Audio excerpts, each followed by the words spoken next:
ceritain sekarang adalah cerita yang udah tersebar luas banget buat kalangan anak-anak UI. Oke. Yang si Abi juga pasti udah tahu, ada sosok kuntilanak di perpustakaan UI. Oke. Lu udah pernah denger belum, Chef? Belum sih. Jadi cerita ini nih bisa dibilang cerita yang wajib banget diceritain seniornya buat junior-juniornya. Dan ini gue dapet cerita ini pas gue maba. Kejadian ini gue nggak tahu waktunya kapan, karena kan ini udah urban legend juga kan. Ada mahasiswa UI cewek yang mau ngerjain tugasnya di perpus.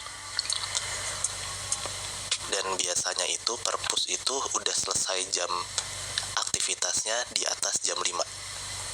Oke.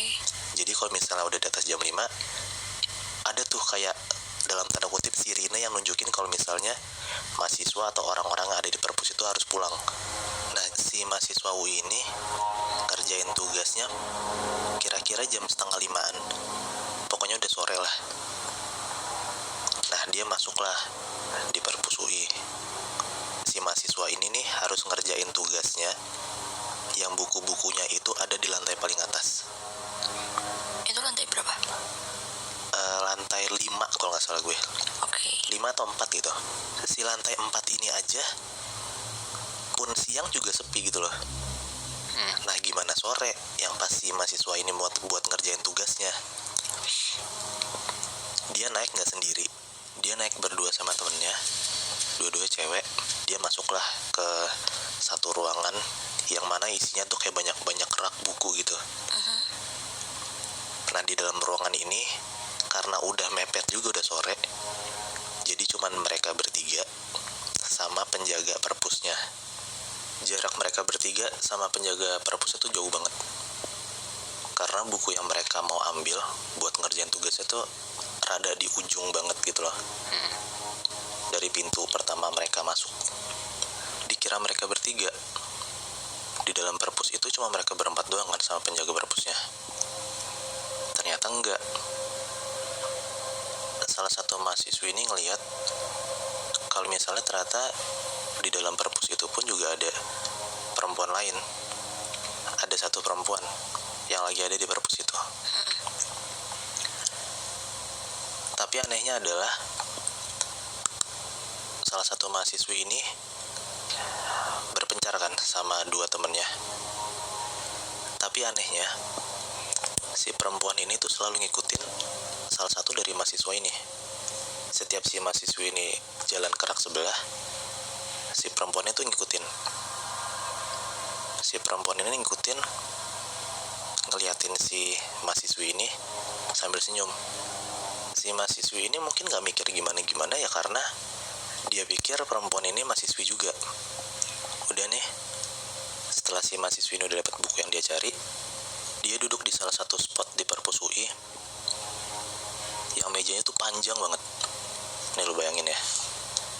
Jadi bentuk mejanya ini panjang banget, kayak di meja makan rumah-rumah orang kaya gitu loh, yang panjang gitu.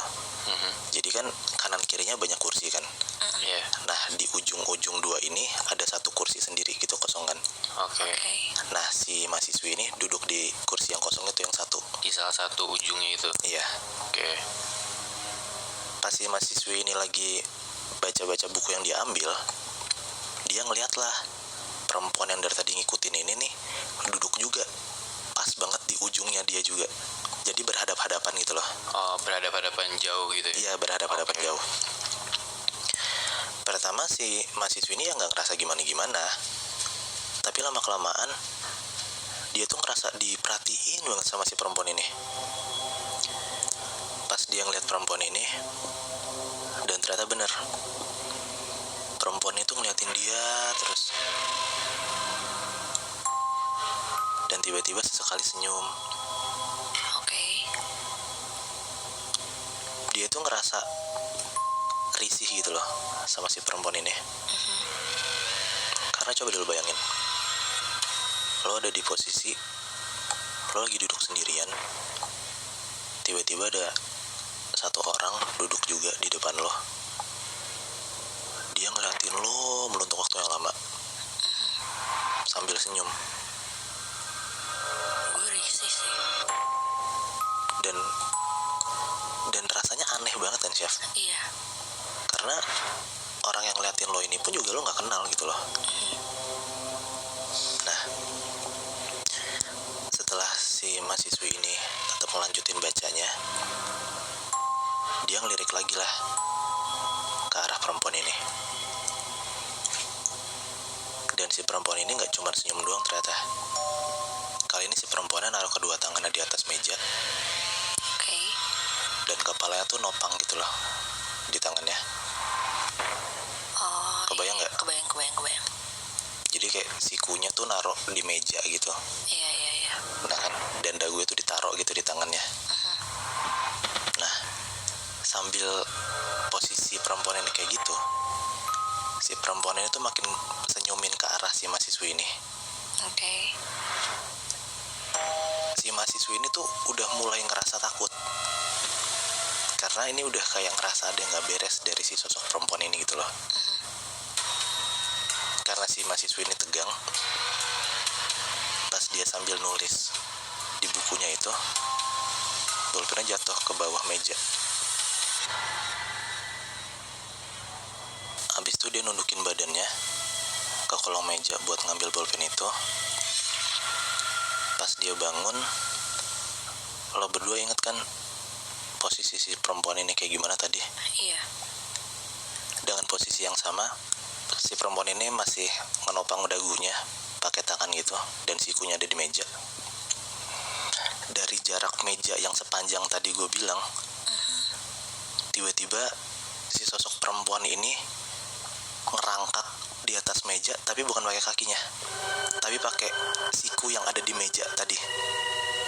Sambil nopang dagu gitu, dia jalan tuh pakai sikunya, lari Ke arah si mahasiswi itu. ke arah si mahasiswi ini.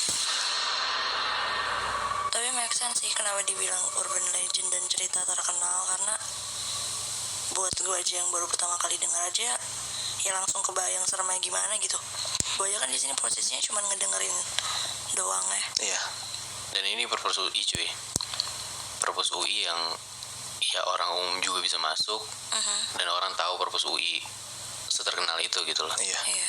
Tapi ini kan baru cerita dari 2 kampus ya, UI sama Unpar. Iya, Jujur, gue penasaran sih. Dari banyaknya kampus di Indonesia, pasti punya cerita horornya masing-masing. Ada yang bisa ngasih tahu?